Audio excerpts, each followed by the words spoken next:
होगा कि वृक्षों में एक कला होती तो होती कीट पतंगों में। वृक्षों में एक कला होती कीट पतंगों में। वृक्षों में एक कला होती कीट पतंगों में। वृक्षों में एक कला होती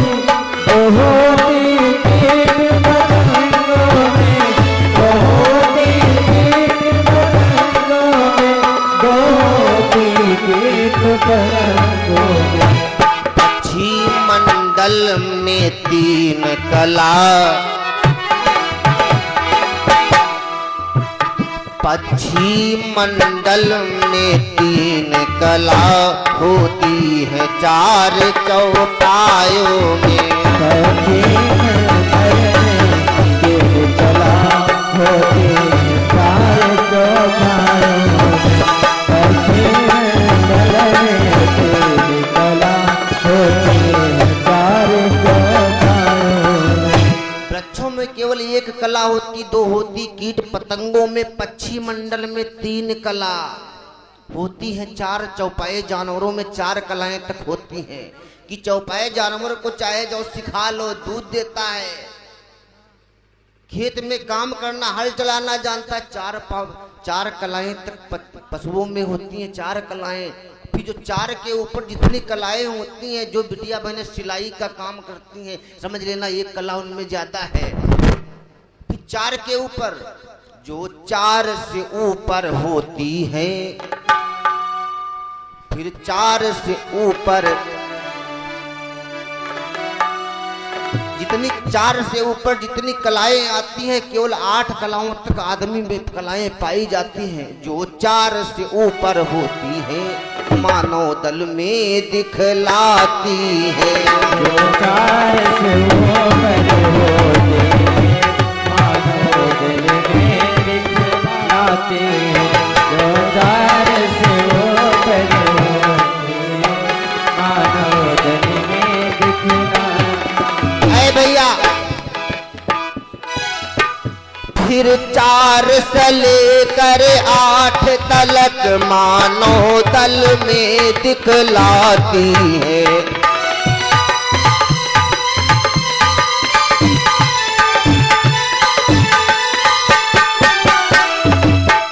फिर 4 से लेकर 8 तलक मानव दल में दिखलाती है। जो 8 से ऊपर वही कहलाती है।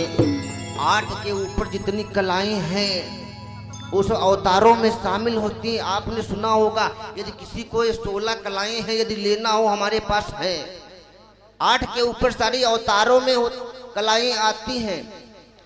जो अयोध्या के राजा दशरथ के पुत्र जो राम है, मर्यादा पुरुषोत्तम रघुबर जो दशरथ अजिर बिहारी थे, तुम स्वयं जानते हो इनको, ये 12 कला अवतारी थे। ये हमारे राम जी का जो अवतार हुआ, ये 12 कलाओं से अवतार हुआ है। जो हमारे कन्हैया हैं, जिनका अवतार यदुवंश में हुआ है, इनके अतिरिक्त हुए जितने वे सब अवतार अधूरे थे।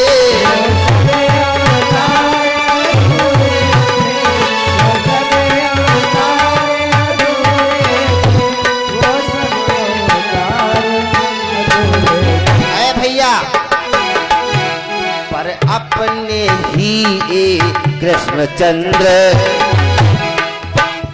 पर अपने ही ये कृष्णचंद्र 16 कला से पूरे थे। पर अपने ही कृष्णचंद्र 16 कला से पूरे।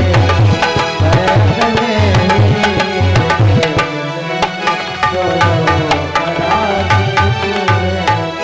सच्चिदानंद भगवान की, साचे दरबार की। तो आओ कथा में प्रवेश करते, कहाँ प्रवेश करना है। अभी मैं खुद कंफ्यूज हूं। एक बात बता दें, शायद लोग महाभारत की कथा सुनना पसंद नहीं करते हैं। ऐसा क्यों है? क्यों है? मैं कहता हूं, गारंटी के साथ वादा करता हूं, अपने बच्चों को ज्यादा से ज्यादा महाभारत की कथा सुनाओ, उनका जीवन बन जाएगा। कहो कैसे? बच्चों को महाभारत की कथा सिखाओ और उनको बताओ, जब महाभारत की कथा सुनेंगे तो महाभारत में हुआ क्या था कि एक भाई ने दूसरे भाई का संपत्ति का हरण किया था। यदि हम एक भाई की संपत्ति का हनन करेंगे, संपत्ति को मारेंगे, छीनेंगे, तो उसका परिणाम भयानक होगा, फिर महाभारत का युद्ध होगा। यदि हमारे बच्चे, हमारे भाई सब सीख जाएंगे कि अपने अपने बच्चों के, अपने भाइयों का यदि हिस्सा का हम हनन करेंगे तो समझ लो महाभारत तय है। एक भैया चले हज करने, अपने भाई की संपत्ति को मारकर भैया चले हज करने। मार्ग में अल्लाह का पैगंबर आया। अल्लाह का पैगंबर बोला उनसे, भैया एक बात ये बताओ, आप हज करने जा रहे हो? हाँ भैया। वो अल्लाह का पैगंबर है, मैं हज करने जा रहा हूँ। तो पैगंबर बोला, एक बात ये बताओ, जो तुमने अपने भाई के हिस्से की संपत्ति मारी है उसका क्या हुआ?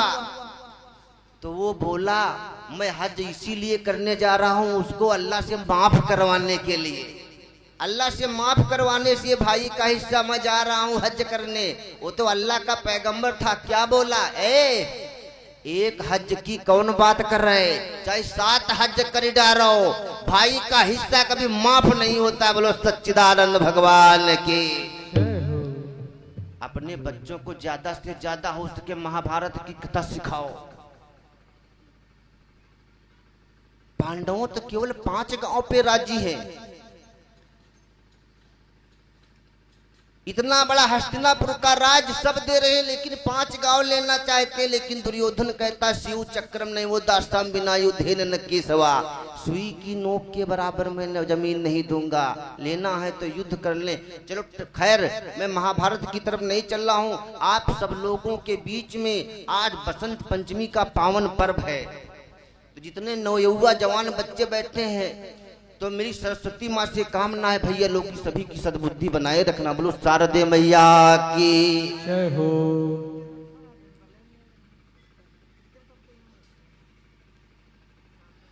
कथा तो लोग खूब सुनते हैं, सर हिला हिला कर सुनते हैं, लेकिन जैसे पंडाल के बाहर निकलते हैं कथा उड़ जाती है। क्यों? जैसे रबड़ में तुम कोई सुई लगाओ, सुई जितनी देर रबड़ में रहेगी सुराग उतनी देर रहेगा, जैसे सुई को निकालो रबड़ फिर वैसे।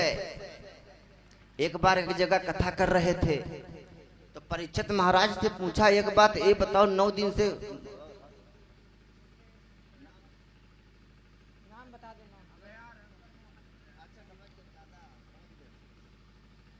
101 रुपए का दान दादा श्री जगमोहन यादव बरेठी से, साथ में प्रसाद है, परमात्मा से शुभ आशीर्वाद की कामना है। अब दादाजी की हमारी मुलाकात पहली बार कई सालों बाद मैं देख रहा हूँ। ये दादाजी हमारे पिताश्री के परम मित्र हैं, पता होगा दादा को, हमारे पिताश्री के परम मित्र दादाश्री। तो दादाश्री से आशीर्वाद की कामना है। बोलो साचे दरबार की। तो बात क्या चल रही थी इस बसंत पंचमी के पावन अवसर पर आप लोगों के बीच में? हाँ, बात ये चल रही थी, एक कथा तो खूब लोग सुनते हैं लेकिन उड़ जाती है। क्यों? एक बार काशी में 4 भंगेड़ी चले। एक बात और बता दें, बुराइयों में संगठन होता है,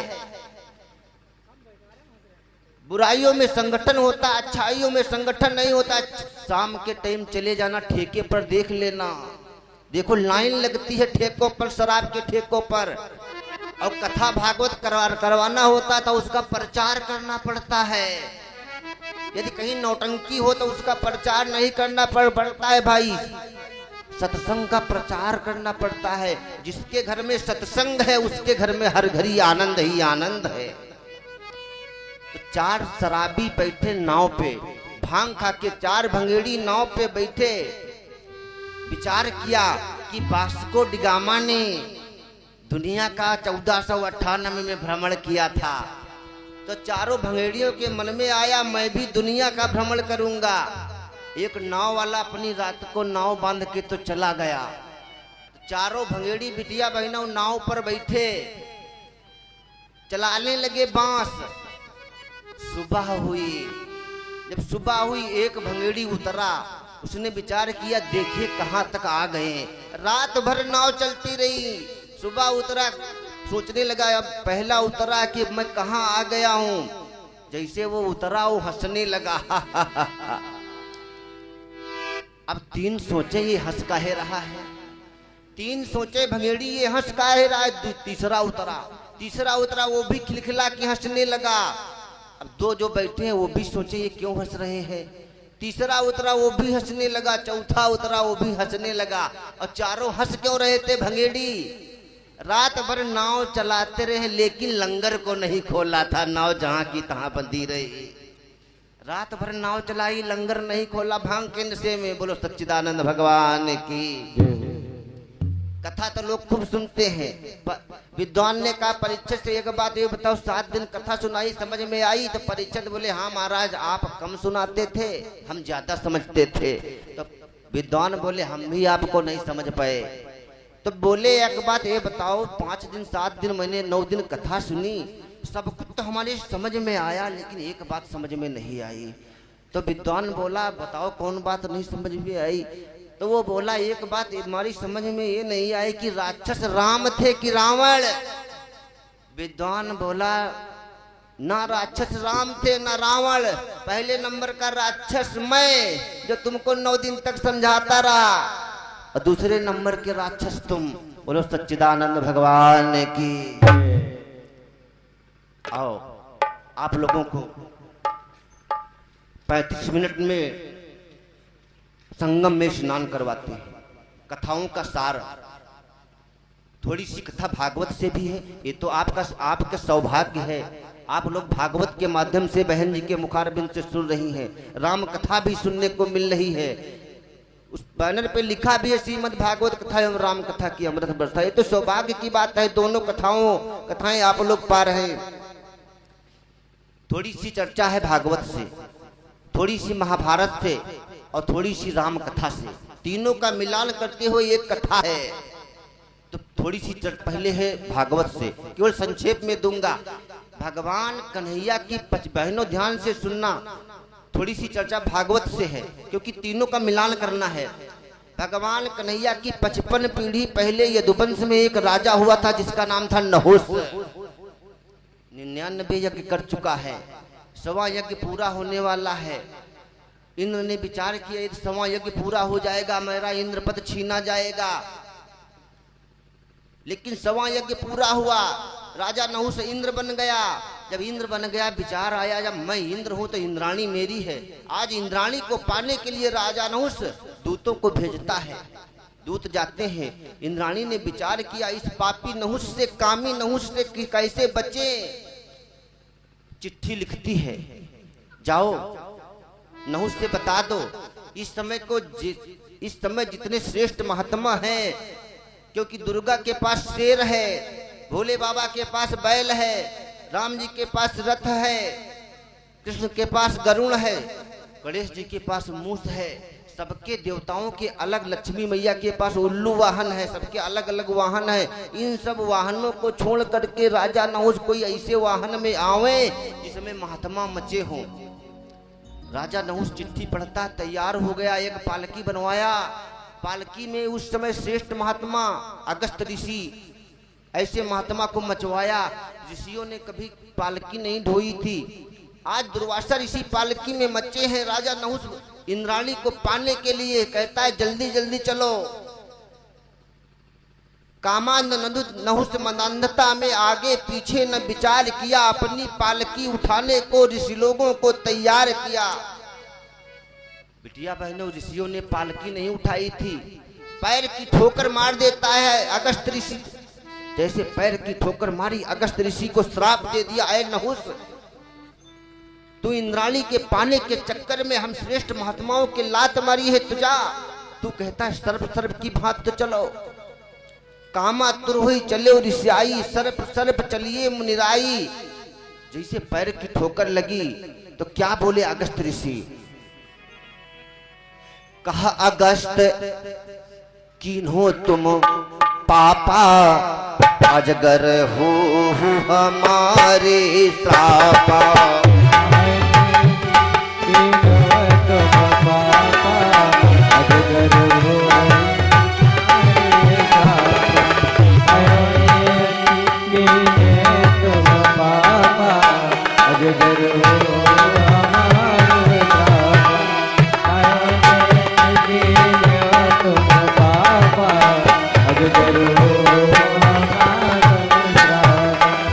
तुमने पैर की ठोकर मारी है, जाओ तुम कहते हो सर्प सर्प की भांत चलो, तुम तो सर्प बन जाओ।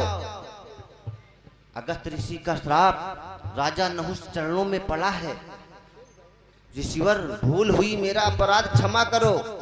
लेकिन ऋषियों का हृदय दयावान कोमल होता है, चरणों में पड़ा है तो जाओ नहुष, तुम्हारा उद्धार कब होगा मैं बताता हूँ। स्वर्ग से पतन होता है यदुवंश के पहले राजा नहुष का, स्वर्ग से पतन होता है, कहाँ जाता है, बद्रिक धाम की झाड़ियों में पड़ा है। अब कहता है गुरुदेव मेरा उद्धार कब होगा, तो जाओ राजन। कहा अगस्त द्वापर के अंता, जन्मी धर्म तने एक संता। नहुष द्वापर के अंतिम चरण में एक धर्म के अंश होंगे, जिनकी दृष्टि मात्र पड़ने से तुम्हारा उद्धार होगा। अब जाता है झाड़ियों में पड़ा है बद्रिक धाम के, अपने उद्धार का इंतजार करने लगा। अब बिटिया बहनों ये कथा ये भागवत से है, इस कथा को यहीं पर छोड़ते हैं। राजा नहुष अपने उद्धार का इंतजार करने लगा, बद्रिक धाम की झाड़ियों में पड़ा है, 10,000 वर्षों तक इंतजार किया। अब इस कथा को मत बोलना, अभी आगे इसी को लेंगे, इसका उद्धार कैसे होगा। अब थोड़ी सी कथा इसमें हम लेते हैं महाभारत की, फिर राम कथा में भी आएंगे, उसका उद्धार होगा नहुष का। बड़े भाग्य से द्वापर आयो, वनवास पांडव जब आयो, जब पांडव लोग वनवास में आए, दर दर भटक रहे हैं बिटिया बहनों पांडव, क्योंकि दुर्योधन ने सब कुछ छीन लिया है। बिटिया बहनों एक दिन वेद व्यास जी मिले, कहने लगे धर्मराज